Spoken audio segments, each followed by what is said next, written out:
Hello my dear students, हम लोग आज ये प्लान बनाए हैं कि आप टेट और सुपर टेट की जब तैयारी करें तो अभी आपको थोड़ा मौका मिला है, सुपर टेट के लिए भी है और टेट के लिए भी।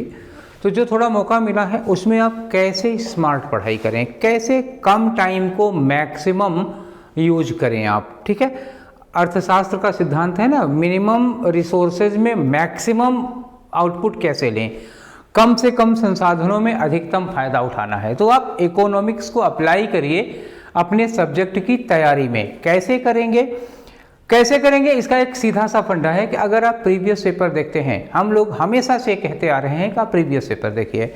अगर आप प्रीवियस पेपर देखते हैं तो जो आपके पास 8-10 साल का प्रीवियस पेपर है उसको उठा के एनालिसिस करिए। नहीं कर सकते हैं तो कोई बात नहीं, आज का हमारा ये वीडियो देखिए, हम इसमें प्रीवियस पेपर्स की एनालिसिस कर ही दे रहे हैं।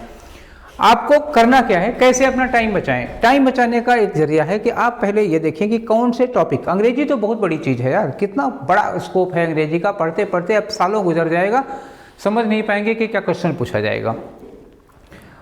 आप प्रीवियस पेपर उठा के देखिए, हम आपको बताएंगे कि किस टॉपिक से कितने क्वेश्चन और कैसे कैसे क्वेश्चन। बस यही है स्मार्ट पढ़ाई, ठीक है ना। कोल्हू के बैल की तरह मेहनत मत करिए, बस आप स्मार्ट पढ़ाई करिए और मैक्सिमम सिलेक्शन। आधी कॉपी का नोट्स बनाइए, उसी में से आपको 30 क्वेश्चन मिल जाए तो बेहतर है, या फिर 3 मोटी मोटी कापियां बनाएं और उसमें से 10 क्वेश्चन पाए तो ठीक नहीं है। बहुत से बच्चे पूरा का पूरा ग्रामर पढ़ना शुरू कर देते हैं। अरे भाई, आप पहले ये तो पता कराओ कि हमें किन किन टॉपिक्स के किन किन तरह के क्वेश्चंस की ज़रूरत है। आप नाउन के रूल्स पढ़ते चले गए, पूछ रहा है नाउन में फेमिनिन जेंडर क्या होता है। ठीक है, चलिए। हाँ, तो इसमें टेट सुपर टेट दोनों कवर होगा, ऐसा नहीं है। सुपर टेट में बस भाई, अरे बात ये होती है ना, देखिए ये है आपका टेट और ये है आपका सुपर टेट। अगर आप सुपर टेट पढ़ लेते हैं तो सुपर टेट तो उसके भीतर ही आ गया ना सारा का सारा, आप इसके लिए परेशान क्यों होते हैं। तो ये सारी चीज़ें होती हैं, ऐसे पढ़िए आप, ठीक। और ग्रामर से कोई मतलब नहीं होता, टेट की और सुपर टेट की कोई ग्रामर अलग अलग नहीं है भाई। चलिए, आपको अब हम बताते हैं कि लैंग्वेज में तैयारी कैसे करें, क्या पढ़ें और क्या ना पढ़ें। ठीक है, क्या पढ़ें और क्या ना पढ़ें। दुनिया की कोई भी लैंग्वेज हो जी, हिंदी हो, अंग्रेजी हो, संस्कृत हो, तमिल, तेलुगु, अरबी, फारसी, चाहे जो लिए, आप उर्दू लिए हैं तब भी कोई दिक्कत नहीं है। सुपर टेट में तो आपको अंग्रेजी पढ़नी ही पड़ेगी। कुछ लोग बड़े स्मार्ट बनते हैं, सोचते हैं कि हमारी तो टेट में संस्कृत है, हमको अंग्रेजी पढ़ने की क्या ज़रूरत है। ये सारी स्मार्टनेस निकल जाएगी जब आप सुपर टेट देने जाएंगे। टेट तो क्वालिफाई हो गए, एक निश्चित नंबर आपने पा लिया, आप क्वालिफाई हो गए। सुपर टेट में तो मेरिट बनेगी ना, आप कितना नंबर लाते हैं, और अंग्रेजी से भी 5 नंबर आता है। आप समझ सकते हैं कि 5 नंबर की क्या वैल्यू होगी। सारे सब्जेक्ट से पता लगा कि 136 नंबर पर सिलेक्शन है, ठीक, और आप जब 134 नंबर पाते हैं, 2 नंबर अंग्रेजी वाला कट गया, तो आपको दर्द तब समझ में आएगा, तब तकलीफ़ें महसूस होंगी। तो बाद में पछताने से अच्छा है हम पहले से ही मेहनत क्यों ना कर लें। ठीक, संस्कृत वाले जो अंग्रेजी को अवॉइड करते हैं, गुजारिश है उनसे कि आप पढ़ लीजिए, ठीक है। और टेट होने के बाद सुपर टेट में बड़ा ढेर सारा मौका नहीं मिलेगा कि आपको 1 साल का वक्त मिलेगा और आप बढ़िया से आराम से तैयारी करेंगे, ऐसा कुछ भी होने वाला नहीं है। ठीक, चलिए। तो लैंग्वेज में जब भी कोई क्वेश्चन पूछा जाता है, दुनिया का कोई भी एग्जाम हो, किस तरह के क्वेश्चन पूछे जाते हैं चलिए देखते हैं। ठीक, एक क्वेश्चन होगा ग्रामर का, मतलब एक क्वेश्चन नहीं जी, एक टॉपिक होता है, ग्रामर से ढेर सारे क्वेश्चन पूछे जाते हैं। और दूसरा पोर्शन है आपका वोकैब, और तीसरा पोर्शन है पैसेज।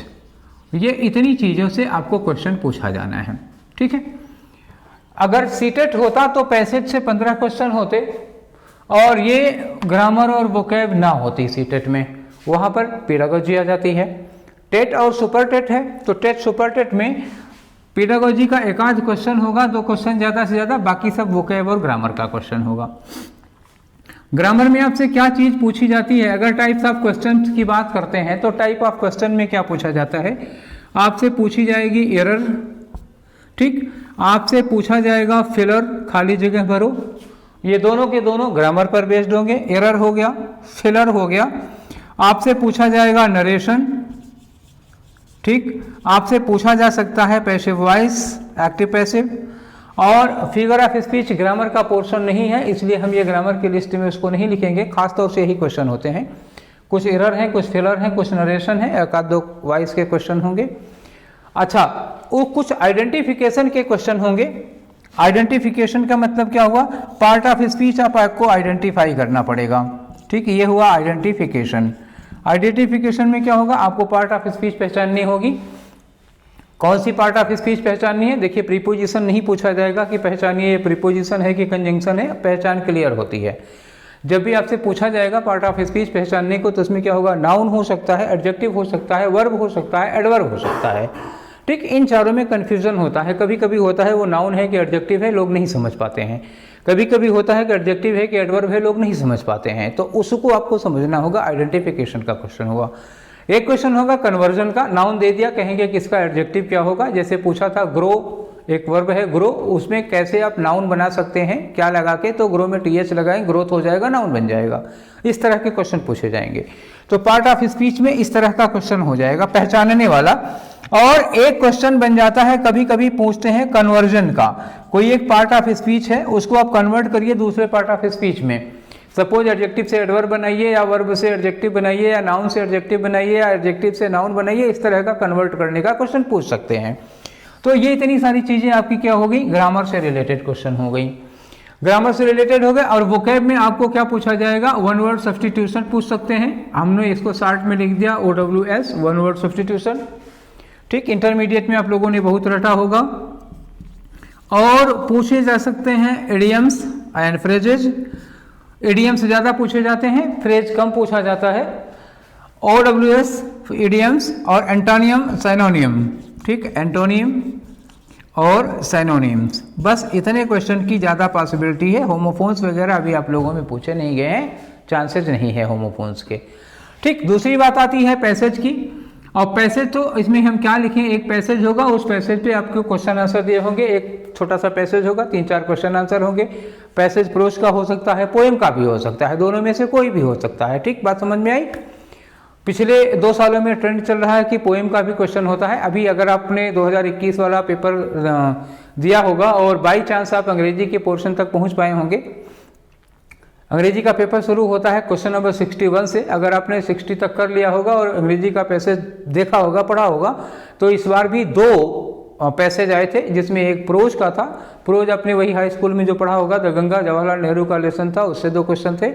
और एक पोएम थी, और stopping by woods on snowy evening, Robert Frost की पोएम है, उसका दूसरा वाला स्ट्रेंजर दे दिया था इन्होंने, उससे 2 क्वेश्चन पूछे गए थे। 2 क्वेश्चन दोनों से थे। पहले एक देते थे, जैसे एक प्रोज का पैसेज दे दिया, उसी से 4 क्वेश्चन। अब क्या करते हैं, अब वो देखते हैं कि आपकी स्मार्टनेस कैसी है।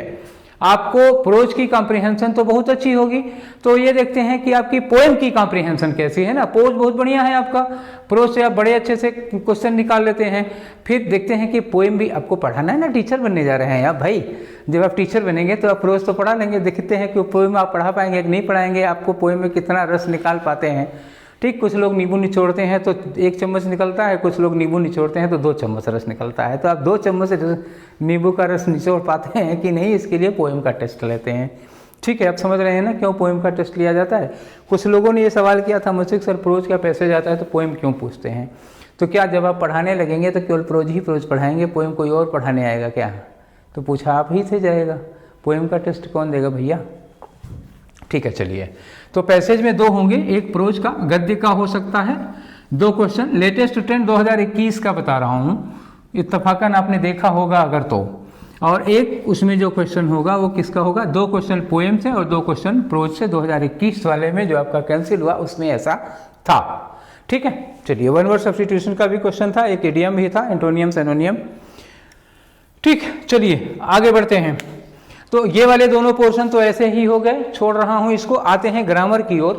अब आपको ग्रामर में क्या पढ़ना है, लिख तो दिया मैंने एक वर्ड में ग्रामर, बस ग्रामर हो गया काम? नहीं। आप बिहारी का नाम सुने होंगे ना, बिहारी।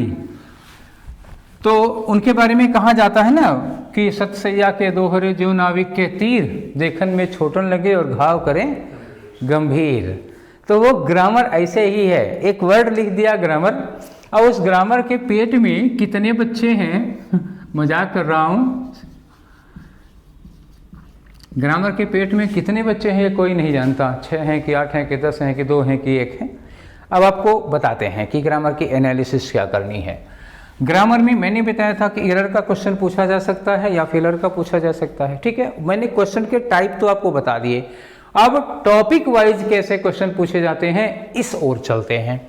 तो ग्रामर में आपको पढ़ना है एक पार्ट्स ऑफ स्पीच, ठीक है ना। क्या पढ़ना है? पार्ट ऑफ स्पीच पढ़ना है। तो पार्ट ऑफ स्पीच में कहाँ से क्या क्वेश्चन पूछा जाएगा, ठीक है। पॉइंट इज दैट कि कहाँ से क्या क्वेश्चन पूछा जाना है, ठीक है।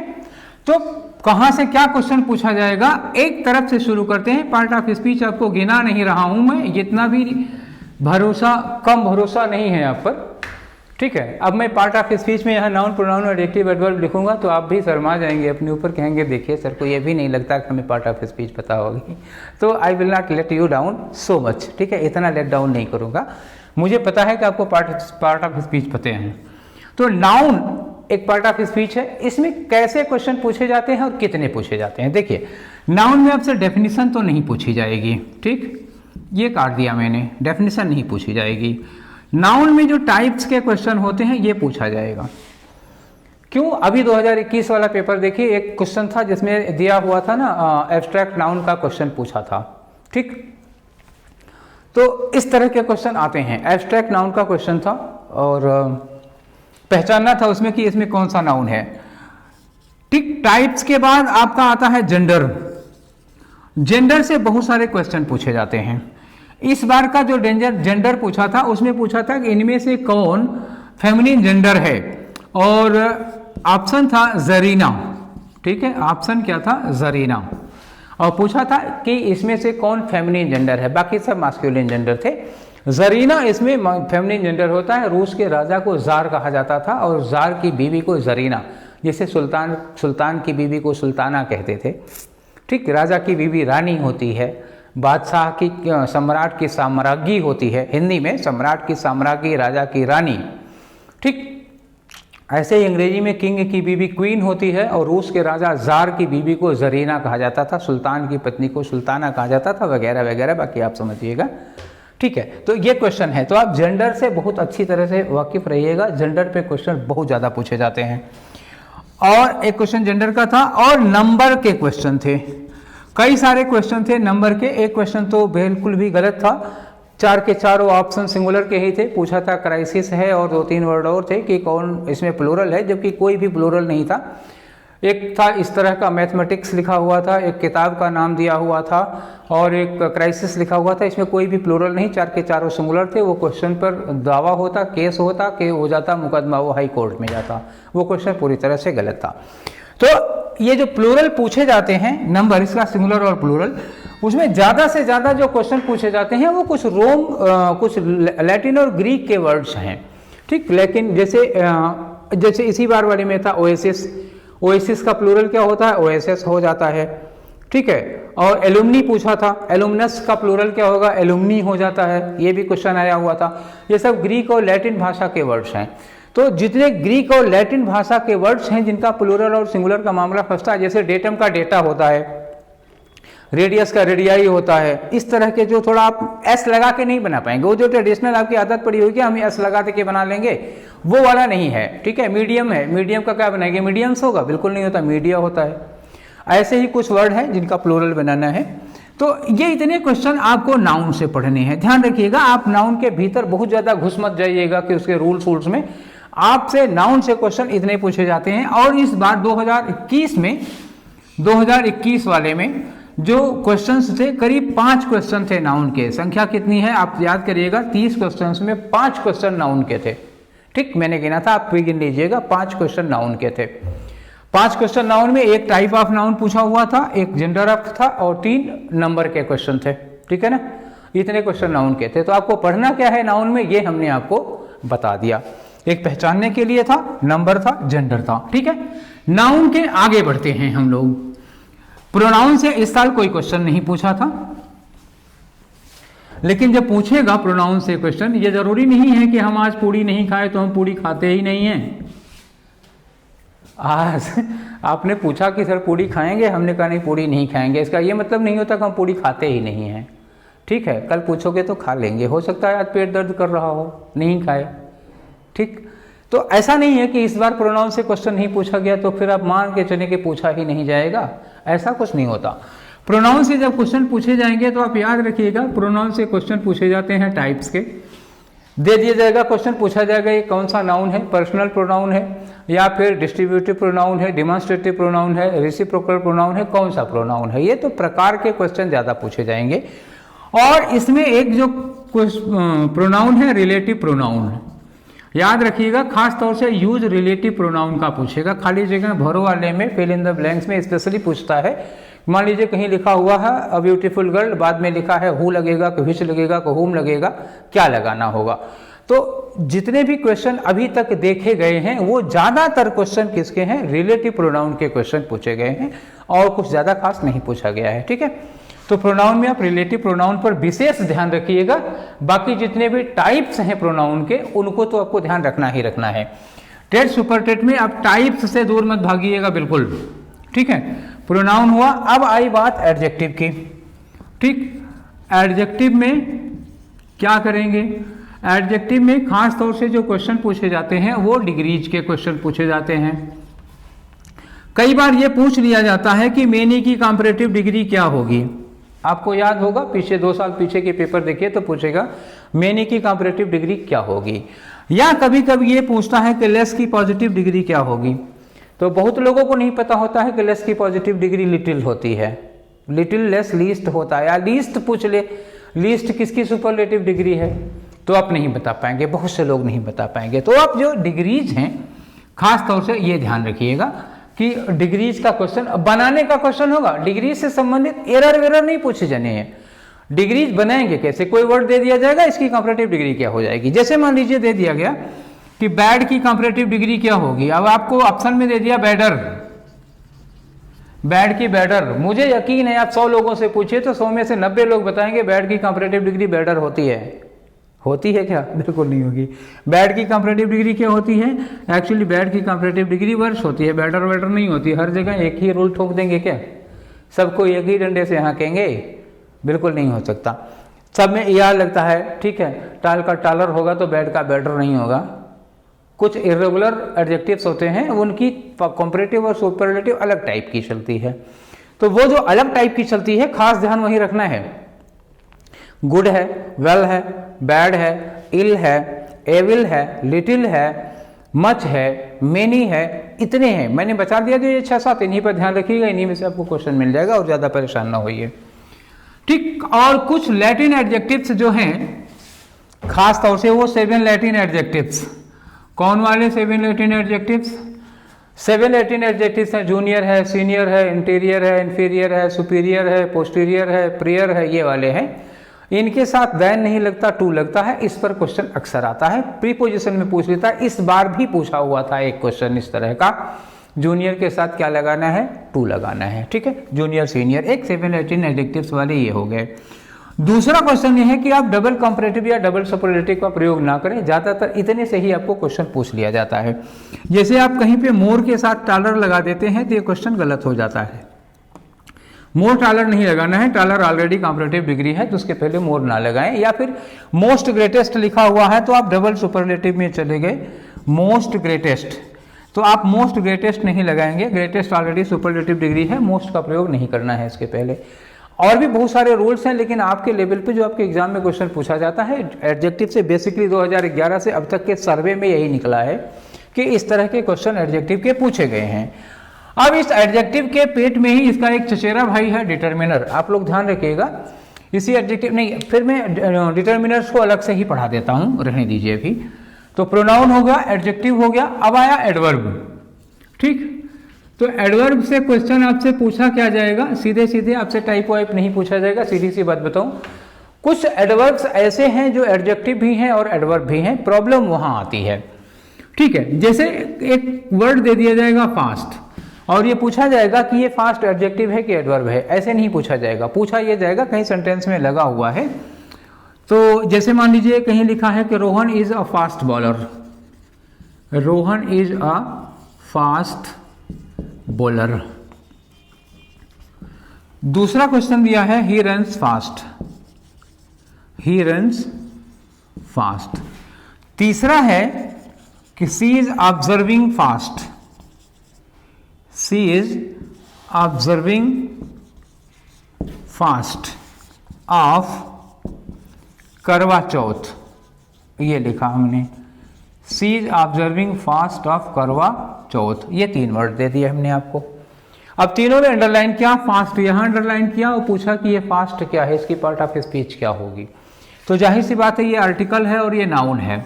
आर्टिकल और नाउन के बीच में अब क्या लगाते हैं, एडजेक्टिव ही लगाते हैं, ठीक, अंडरस्टूड है। और यहाँ जो फास्ट लगा है किसके लिए लगा है, रन्स के लिए लगा है, ये वर्ब है। तो एक्शन की विशेषता बताएंगे तो एडवर्ब होगा, एकदम से क्लियर है। ये वाला फास्ट क्या है जी, सी is observing fast of Karwa चौथ। तो ये फास्ट की मीनिंग क्या है, व्रत, करवा चौथ का व्रत। तो ये फास्ट क्या हो जाएगा, ये फास्ट हो गया आपका नाउन। तो रटिए मत, रट के मत बैठिए कि फास्ट एडवर्ब है। आप रटे बैठे हैं कि फास्ट एडवर्ब है, पता लगा यूज कर दिया हमने नाउन की तरह, तो आप तो रटे बैठे हैं कि फास्ट एडवर्ब है। हर जगह वो रट्टा हुआ काम नहीं चलेगा ना, पहाड़ा नहीं है वो, ठीक है, अंग्रेजी है। एक ही वर्ड अलग अलग जगह पर अलग अलग ढंग से यूज हो जाती है। तो आप उसका स्टेटस देखिए, किसी वर्ड, जैसे आप लोग फोन में स्टेटस देखते हैं ना कि कोई बस से जा रहा है, गोइंग टू दिल्ली, स्टेटस लगा दिया, तो वैसे ही आपको स्टेटस वर्ड का भी स्टेटस देखना है। कहाँ है, बस में है, ये स्टेटस लगा दिया। कहीं ऑफिस में बैठे हैं कुर्सी पे, स्टेटस लगा दिया। कहीं बारात गए हैं, हाथ में रसगुल्ला लिए हैं, स्टेटस लगा दिया। तो स्टेटस से क्या पता चलता है कि वो आदमी कहाँ है, क्या कर रहा है, ठीक है ना। जब किसी आदमी का आप स्टेटस देखते हैं तो आप समझ जाएंगे ना कि वो आदमी कहाँ है और क्या कर रहा है।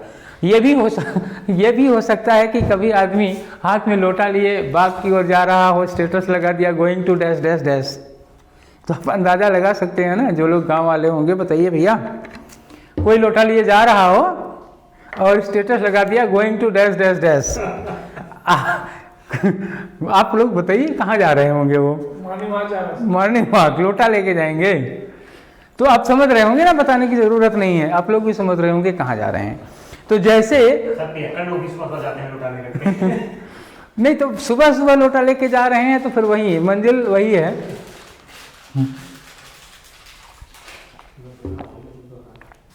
हमारे देश की परंपरा है, चाहे जितने शौचालय बनवा लिए जाएं, कुछ लोगों को उतरती ही वही है जब लोटा लेके खेत में जाएंगे। चलिए खैर, ये मजाक की बात थी। हाँ, इसी मजाक पर हम आपको बताना क्या चाह रहे हैं, कोई वर्ड, उस वर्ड का स्टेटस, सेंटेंस में वो वर्ड जहां लगा है उसके स्टेटस बताएगा। किसी भी वर्ड को आप रट के मत पहचानिए, वर्ड का स्टेटस पहचानिए, कहाँ लगा हुआ है। नाउन का काम कर रहा है, ठीक है, देखिए ऑफ के साथ जुड़ा हुआ है, ऑफ के साथ जुड़ा हुआ है, नाउन प्रोनाउन ही होगा, ये नाउन है, ये एडवर्ब है और ये एडजेक्टिव है। बात समझ में आई। इसी तरह से आप सारे के सारे वर्ड को पहचानिएगा। कुछ और वर्ड हैं इस तरह के, कौन कौन से हैं जो आपको परेशान करेंगे, उनकी बात कर रहा हूं। तो कौन कौन से वर्ड और हैं जो आपको परेशान करेंगे। परेशान करने वाले वर्ड्स में एक है ये फास्ट, क्योंकि ये वेरियस पार्ट्स ऑफ स्पीच में इन्वॉल्व है, ठीक है। इसको कोरोना का वायरस समझिए, इसके इतने म्यूटेंट हैं जिसकी कोई हद नहीं। आप घुस जाएगा, आप समझ नहीं पाएंगे ये अल्फा है कि बीटा है कि गामा है कि वो नया वाला ओमिक्रॉन क्या आया है वो वाला है, ठीक है। फास्ट है। और एक वर्ड है ये हार्ड। ये हार्ड भी कभी एडजेक्टिव होता है, कभी एडवर्ब होता है। अभी मैं ये नहीं बताऊंगा कि ये कब एडजेक्टिव है कब एडवर्ब है, इसके लिए आपको क्लास ज्वाइन करनी पड़ेगी। अभी सिलेबस डिस्कस कर रहा हूँ, यहाँ मैं पढ़ा नहीं रहा हूँ, आप समझिएगा, ठीक है। फास्ट है, हार्ड है, इसी तरह के और भी कई सारे वर्ड हैं। जैसे कुछ लोगों की आदत होती है ना एक की, जैसे मैंने लिखा फ्रेंडली, और जैसे ही भाई लोगों ने एलवाई देखा वैसे ही धुआं, मतलब एक ओर से, मतलब वही गोली एक 56 चला देंगे सब पे। तो एलवाई देखा तो दिमाग तुरंत निकलता है, एलवाई देखे तो एडवर्ब नहीं है भाई, एडवर्ब ये एडजेक्टिव है। जब नाउन में एलवाई लगा होता है तो वो एडजेक्टिव होता है, जब एडजेक्टिव में एलवाई लगा होता है तो वो एडवर्ब होता है, ठीक है। तो अब एलवाई देख करके सीधा तीर मत मारिए ना, दशरथ मत बन जाइए, जहां से भी आवाज आई आपने तीर चला दिया, पता लगा वो भैंसा और जानवर ना होके श्रवण कुमार हो सकते हैं ना, तब उनको क्यों शूट कर दिए भाई। तो ऐसे ही बहुत सारे वर्ड्स हैं जिनसे अक्सर ये type of parts of speech को पहचानने में डिफरेंस पूछा जाता है अक्सर। और इसी तरह से डिफरेंस अभी और आगे बढ़ेंगे तो और बताएंगे। अभी हम लोगों ने एडजेक्टिव, एडवर्ब, प्रोनाउन और नाउन का पढ़ा कि आपको उसमें क्या पढ़ना है, खास तौर से पहचान पर आपकी पैनी नजर होनी चाहिए, शिकार वही है। ठीक है, पहचानने पे ज्यादा जाइएगा, क्वेश्चन यहीं से ज्यादा पूछा जा रहा है। चाहे एडजेक्टिव को एडवर्ब में कन्वर्ट कराएं तो भी, और या फिर एडवर्ब को पहचानने के लिए दो तो भी। धोखा हमेशा कहाँ होगा? जो वर्ड दो से ज्यादा पार्ट ऑफ स्पीच में इन्वॉल्व होता है, धोखा हमेशा वही होगी। ठीक है, जैसे मान लीजिए मच को लेकर के कई बार क्वेश्चन पूछा गया है कि मच क्या है, मच एडजेक्टिव है कि एडवर्ब है? भाई ये दोनों है, एडजेक्टिव भी हो सकता है, एडवर्ब भी हो सकता है, और जरूरत पड़े तो प्रोनाउन भी हो सकता है नाउन भी हो जाए। ठीक, नाउन भी तो हो सकता है। मान लो मैं यहाँ लिख दूं मच इज एन एडवर्ब, तो मच नाउन हो जाएगा। ठीक है, जैसे हम कहें कि he has prepared a lot of food and gave me much to eat, gave me much to eat, much के बाद नाउन नहीं लगा तो फिर वो एडजेक्टिव है। सॉरी, मच के बाद अगर नाउन नहीं लगा तो वो प्रोनाउन है। अगर मच फूड लिखा होता तो मच एडजेक्टिव हो जाता। ठीक है, अगर कोई ये कह देता है कि ही इज मच टायर्ड, तो टायर्ड क्या हुआ? वर्ब की थर्ड फॉर्म, इसके पहले मच लगा दोगे तो थकान की क्वांटिटी बता रहे हैं। जैसे कहते हैं you talk too much but do little, एक कहावत है, you talk too much but do little, ऐसे लिखा तो you talk too much but do little, तो ये मच क्या है? ये मच एडवर्ब है। ये क्या है? एडवर्ब का एडवर्ब हो गया, क्योंकि टॉक के लिए लगा ना। ये मच किसके लिए लगा है?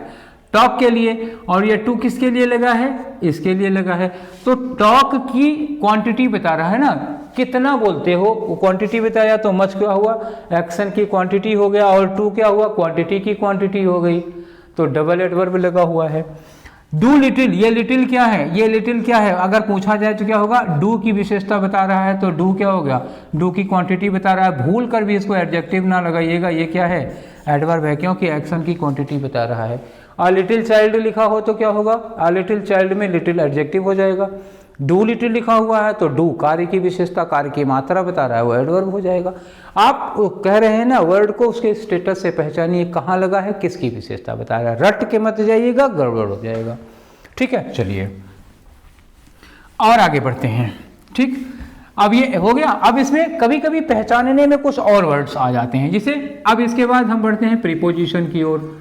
प्रीपोजिशन से किस किस तरह के क्वेश्चन पूछे जाते हैं? अब जाहिर सी बात है, प्रीपोजिशन से मोस्टली क्वेश्चन, मुझे जहां तक अंदाजा है 2011 से 2021 तक में प्रीपोजिशन खाली जगह भरने में, फिल इन द ब्लैंक्स में ही पूछा गया है और कहीं नहीं पूछा गया है।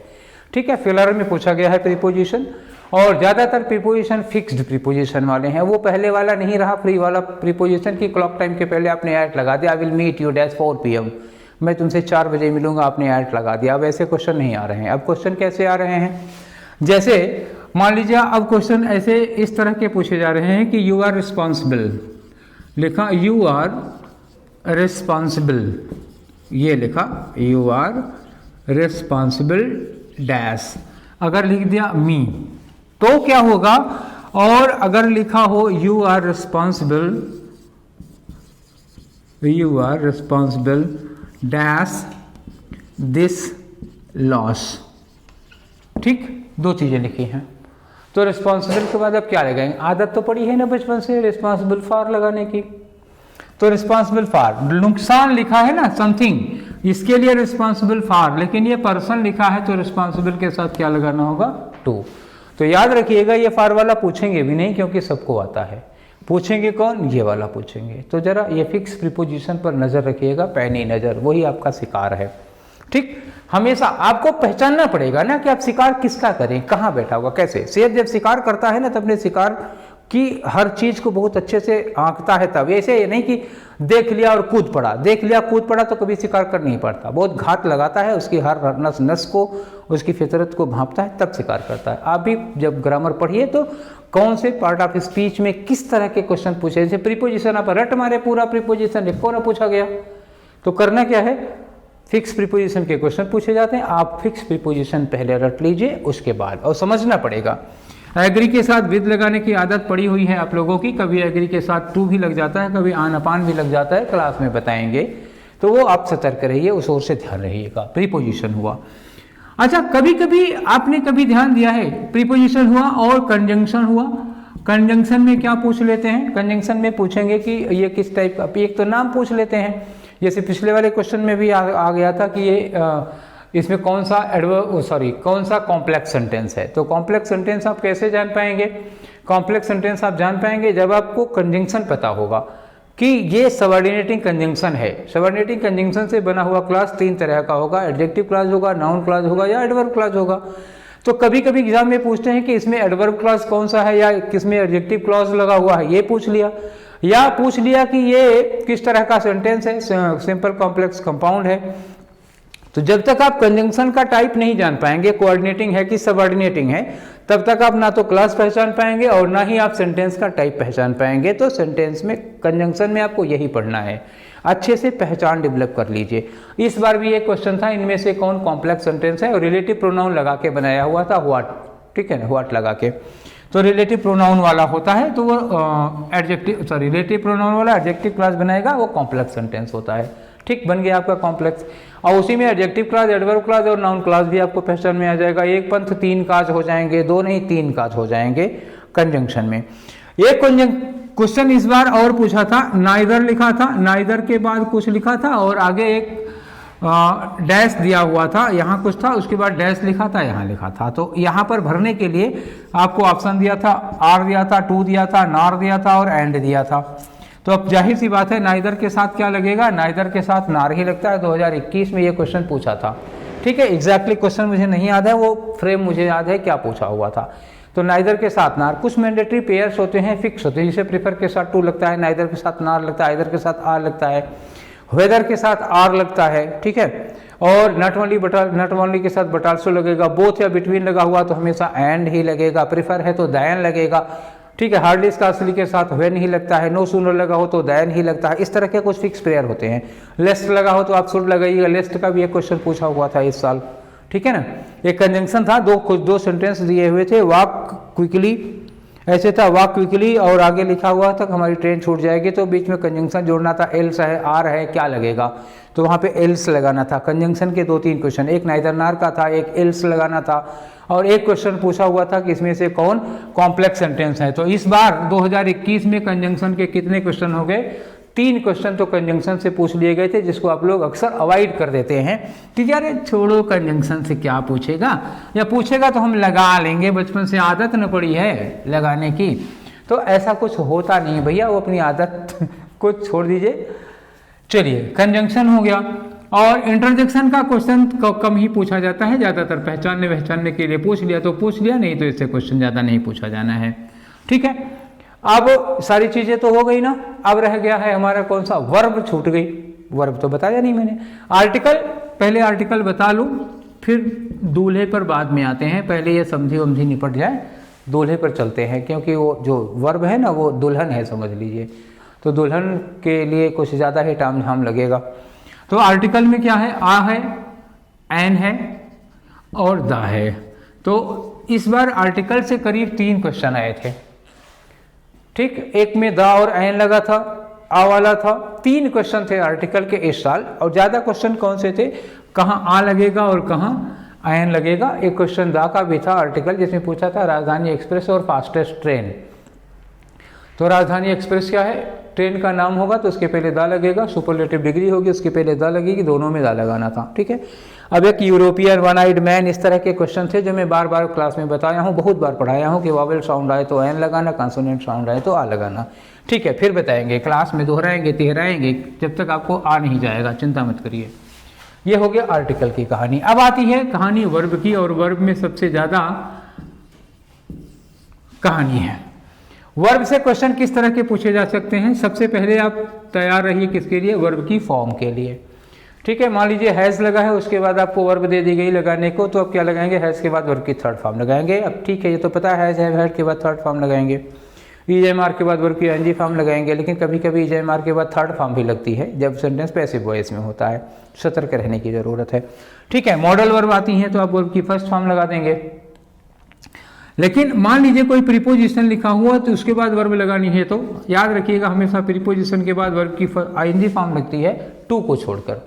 अगर टू है तो वर्ब की फर्स्ट फॉर्म आएगी, उसमें भी कभी कभी आईएनजी आती है, लेकिन टू के साथ फर्स्ट फॉर्म जनरली आती है। टू के अलावा दुनिया का कोई भी प्रीपोजिशन हो, उसके बाद अगर वर्ब लगानी है तो आप मूड का थर्ड आईएनजी फॉर्म लगा दीजिएगा, ठीक है। मेरा नाम लेके गारंटी लेता हूँ 150% की, ठीक, ये हो गया वर्ब की फॉर्म। ध्यान रखिएगा, आगे चल के और भी पढ़ाएंगे वर्ब की फॉर्म के बारे में। हाँ, तो वर्ब की फॉर्म हो गई। ठीक, कभी सब्जेक्ट वर्ब एग्रीमेंट से क्वेश्चन आ सकता है। ठीक है, ज़्यादा तो इस पर परेशान होने की जरूरत नहीं है, एक क्वेश्चन से ज़्यादा नहीं आएगा, वो भी एरर में पूछा जा सकता है सब्जेक्ट वर्ब एग्रीमेंट का। फॉर्म हो गई, सब्जेक्ट वर्ब एग्रीमेंट का क्वेश्चन हो गया। और इससे जो वर्ब से क्वेश्चन आते हैं उसमें मॉडल वर्ब्स आ सकती हैं और टेंस का क्वेश्चन आएगा। अब ये टेंस भी वर्ब में ही है, वर्ब के बाहर नहीं है। ये मत सोचिएगा कि अब टेंस अलग से क्यों नहीं, टेंस वर्ब में ही टेंस लगता है ना, सब्जेक्ट में तो टेंस लगता नहीं, ऑब्जेक्ट में तो टेंस लगता नहीं, तो टेंस कहाँ पढ़ाएंगे ना, वर्ब के साथ पढ़ाएंगे, नाउन के साथ थोड़े पढ़ाएंगे। तो टेंस से क्वेश्चन किस तरह के क्वेश्चन आ सकते हैं? टेंस के क्वेश्चन क्या होंगे? एक पहचानने का क्वेश्चन आएगा, आइडेंटिफिकेशन। इस बार भी एक क्वेश्चन आया था, they will be going to, ऐसे था, विल बी के साथ वर्ब की आईएनजी फॉर्म लगी थी, पूछा था कौन सा टेंस है, फ्यूचर कंटीन्यूअस। अब इन्होंने ऑप्शन इतना वाहियात बनाया था कि एक ही ऑप्शन था और फ्यूचर का, विल लगा है और फ्यूचर का एक ही ऑप्शन था, तो पागल आदमी भी लगा सकता है। ठीक है, लेकिन अगर चारों ऑप्शन फ्यूचर फ्यूचर फ्यूचर दे देते तब आपको दिक्कत हो जाती। ठीक है, तो एक टेंस पहचानने का होगा और एक टेंस को कन्वर्ट करने का क्वेश्चन आता है। इस साल तो नहीं आया था, लेकिन इसके पहले के सालों में टेंस को कन्वर्ट करने का क्वेश्चन आया था। कोई एक सेंटेंस दिया फ्यूचर इंडेफिनिट का, कहा कि प्रेजेंट परफेक्ट में बदलो। तो इस तरह के क्वेश्चन टेंस से पूछे जाते हैं। हमेशा याद रखिएगा दो क्वेश्चन, टेंस के अकॉर्डिंग वर्ब की करेक्ट फॉर्म लगाना है, टेंस को पहचानना है, और टेंस को कन्वर्ट करने के लिए क्वेश्चन आ सकता है। इन तीन क्वेश्चंस के अलावा और कोई क्वेश्चन टेंस से आया नहीं है अभी तक। ठीक है, ये हो गया टेंस का मामला। और उसके बाद पैसिव वॉइस, पैसिव वॉइस से किस तरह के क्वेश्चन पूछे गए हैं? एक तो पूछा इनमें से कौन पैसिव वॉइस में है, जैसे 2021 में ये क्वेश्चन था कि 4 सेंटेंस से पूछा था which one of the following is in passive voice, और एक ही ऑप्शन था, एक ही में वाज के साथ थर्ड फॉर्म लगी थी और किसी में नहीं लगी थी। एक पैसिव वॉइस के क्वेश्चन पूछा हुआ था जिसमें प्लीज लगा हुआ था, उसकी पैसिव वॉइस पूछी थी, तो जाहिर सी बात है यू आर रिक्वेस्टेड से ही वो बनेगा। ठीक है, दो क्वेश्चन पैसिव वॉइस के थे, एक पूछा था कि इसमें से कौन सा सेंटेंस पैसिव वॉइस में है, और एक पूछा था प्लीज डू इट, इसी की पैसिव वॉइस थी, तो प्लीज लगा हुआ था, यू आर रिक्वेस्टेड से बनेगा। ये हो गया दो क्वेश्चन पैसिव वॉइस का। ठीक है, तो वर्ब से इतने तरह के क्वेश्चन आएंगे। इसके अलावा अगर कोई क्वेश्चन आ रहा है तो उसमें फिगर ऑफ स्पीच और जोड़ दीजिए। ठीक है, फिगर ऑफ स्पीच जोड़ दीजिए, ये आ जाएगा। और क्वेश्चन इस बार तो खैर फिगर ऑफ स्पीच का कोई क्वेश्चन था नहीं, आ सकता है फिगर ऑफ स्पीच से क्वेश्चन। और इसमें आप सफिक्स और प्रीफिक्स को इंक्लूड कर लीजिए, दो चीज, सफिक्स एंड प्रीफिक्स। तो मुझे नहीं लगता कि ये पूरा का पूरा सिलेबस आपका हो गया, इसके बाहर कोई चीज़ नहीं है। इतने में से ही आपको लगभग सारे के सारे क्वेश्चन मिल जाएंगे, 30 के 30 मिल जाएंगे। ठीक है, अब ये इतना हो गया। अब डिफरेंसेज में कभी कभी एकांत डिफरेंस ऐसे पूछा जाता है कि कंजंक्शन और प्रीपोजिशन को लेकर के। ठीक है, जैसे मान लीजिए कोई सेंटेंस लिखा हुआ है, ही वर्कड हार्ड, क्वेश्चन लिखा he worked hard yet he failed. ठीक, he worked hard yet he failed. और दूसरा सेंटेंस है he has not come, he has not come yet, दोनों में येट लगा हुआ है। ठीक है ना, तो एक येट यहां लगा है, ये येट क्या है? मान लीजिए ऐसे येट लिख के अंडरलाइन करके पूछे कि ये कौन सा पार्ट ऑफ स्पीच है, तो कंजंक्शन है, सीधे सीधे दो सेंटेंसेस को जोड़ रहा है। देखिएगा यहाँ पे एक सेंटेंस ये है और एक सेंटेंस ये है, दोनों को जोड़ रहा है। अगर सेंटेंस को जोड़ रहा है तो आंख मूंद कर कंजंक्शन लगा दीजिए। यहाँ पर आ गया कि he has not come yet, वो अभी तक नहीं आया है। ठीक है ना, अब ये येट क्या है? ये प्रीपोजिशन है या एडवर्ब है? अभी तक टाइम बता रहा है, एडवर्ब भी हो सकता है और प्रीपोजिशन भी हो सकता है, और मैं ये बताऊंगा नहीं अभी, ये आप लोगों से कमेंट में जवाब चाहिए मुझे। आप लोगों में जितने लोग भी ये वीडियो देख रहे हैं, सब लोग अपनी बुद्धि पर जोर जार लगा करके किताब उताब से ढूंढ ढांढ के जितना भी जहाँ से आपको आंसर मिल के आप बताइएगा कि ये दूसरे सेंटेंस का जो येट है वो क्या है, कंजंक्शन है या प्रीपोजिशन है या एडवर्ब है। ये आपके लिए एक क्वेश्चन था आखिरी में मेरा। ठीक है, कमेंट बॉक्स में लिखिएगा जरूर जिनको भी आ जाता है इसका आंसर कि ये येट क्या है। ठीक है, तो ये था टेट और सुपर टेट का सिलेबस के साथ में ये डिस्कस कर दिया गया कि आप जो भी टॉपिक पढ़ रहे हैं पार्ट ऑफ स्पीच का, उससे उसमें क्या पढ़ेंगे, नाउन में आपको कहाँ घुसना है, कहाँ से क्वेश्चन पूछा जा रहा है, वर्ब में कहाँ से क्वेश्चन पूछा जा रहा है, इन सब चीज़ों पे ध्यान रखना। वर्ब में एक टॉपिक रह गया, नॉन फाइनाइट से कभी कभी क्वेश्चन पूछा जाता है, तो वो जिरंड और इन्फिनिटिव वगैरह पहचानने के लिए क्वेश्चन पूछा जाता है कि इसमें कौन सा जिरंड है, कौन प्रेजेंट पार्टिसिपल है, कौन इन्फिनिटिव है, इस तरह के क्वेश्चन आ सकते हैं। ठीक, तो ज़्यादा पहचानने पर जोर रखिएगा, थोड़ी सी कंसेप्ट के नॉलेज की ज़रूरत है, बहुत ज़्यादा रूल्स पे मत भागिएगा, कंसेप्ट पर आप ज़्यादा कंसंट्रेट होइए, रूल्स पर ज़्यादा मत जाइएगा। और मुझे उम्मीद है कि ये वीडियो आप लोगों का टाइम और मेहनत दोनों बचाएगा और एक्यूरेसी लाएगा। कोशिश यही थी, इस वीडियो के बनाने के पीछे जो हम लोगों का पर्पज़ है, वो पर्पज़ यही था कि आपका टाइम बचे, आपकी मेहनत बचे, आपकी एनर्जी डाइवर्ट ना हो, गलत डायरेक्शन में ना जाए, और एग्ज़ाम में आप एक्यूरेसी के साथ जवाब दे सकें। वहाँ पे 4 ऑप्शन मिले तो आपके दिमाग में ये ना रहे कि आज इसका बी होगा कि सी होगा। Without any doubt you will go to the sure and short answer. ठीक है, तो इस कोशिश देखते हैं ये कोशिश कितनी कामयाब रही, आपकी जवाब का इंतज़ार रहेगा। फिर मिलेंगे अगले वीडियो में, till then take care, thank you.